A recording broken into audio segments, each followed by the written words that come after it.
তো এখানে একটি রাসেল ভাইপার দেখা গেছে, রেস্কিউতে এসেছি। সাপটির মাথাও দেখা গেল বস্তার ভিতর দিয়ে রয়েছে। সাপটির বয়সে রয়েছে অ্যাডাল্ট, অ্যাডাল্টই হবে এইগুলোর হাতে। আচ্ছা, জাস্ট এই দিকের মুভমেন্টটা একটু খেয়াল রাখবে, আমি এই কাছ থেকে টানছি। ইটগুলো এখানে ফেললাম। হ্যাঁ হ্যাঁ,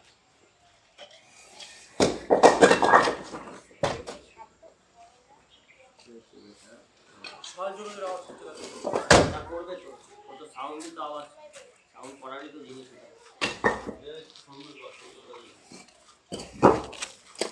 ওদিক দিয়ে ওদিক দিয়ে না, ওদিক দিয়ে না, ওদিক দিয়ে না, এই ওদিকটা গার্ড থাক, এদিক দিয়ে গ্রিপ করবো তো, ওদিকটা গার্ড থাক। সরে গেছে আবার আমার মুখটা দেখে, সরবে, এদিক ওদিক করবে।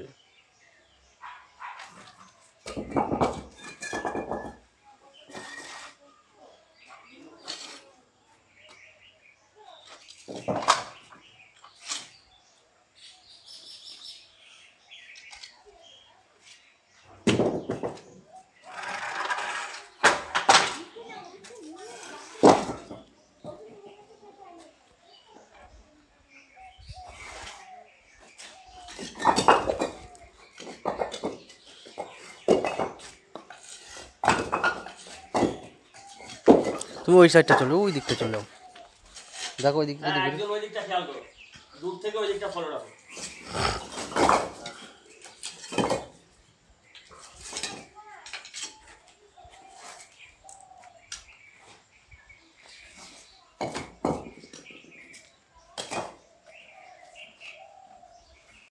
লম্বাই নিচ্ছি যখন তলায় ঢুকলো আবার, দেখা গেছে অবশেষে তলায় ঢুকেছে আবার।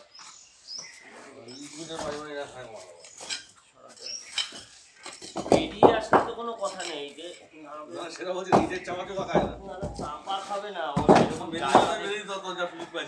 ওর নিজে থেকে জায়গা বুঝছে বলে ঢুকছে ভিতরে, না হলে এমনি তো ঢুকতো না। হ্যাঁ, এই যে এই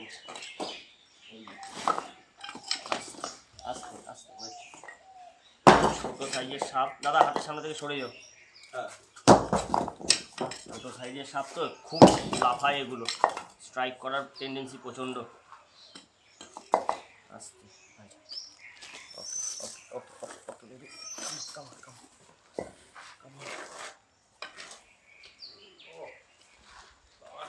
এগুলো অ্যাডাল্ট হয়ে গেছে। এটা মানব মেয়ে নাকি? এটা না না, ছেলে, মেল। এগুলো অ্যাডাল্ট হয়ে গেছে এখন, মেটিং টেন্ডেন্সিতে। একটা হেভি কালার। এই তোর ছবি সরে যাও তো, আমার গ্রিপটা ঠিক হয়নি, সরে যাও।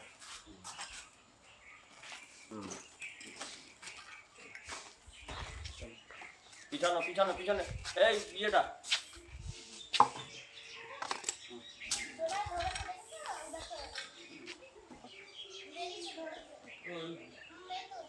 হ্যাঁ, ঢোক, ভালো জায়গায় যাবি, ঢোক।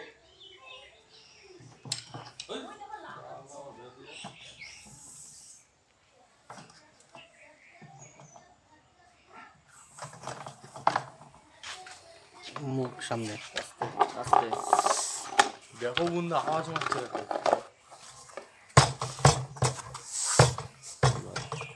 ছবিটা তুলেছিস আজ?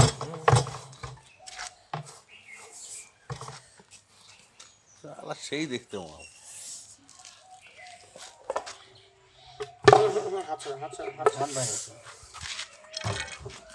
তুলেছ, আমি পাঠিয়ে দাও আমাকে।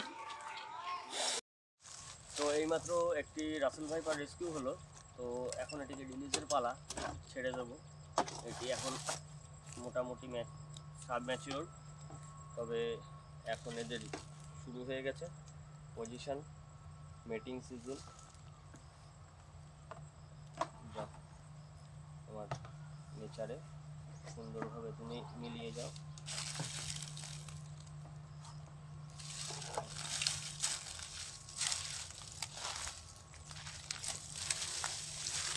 এইভাবে চলে গেল।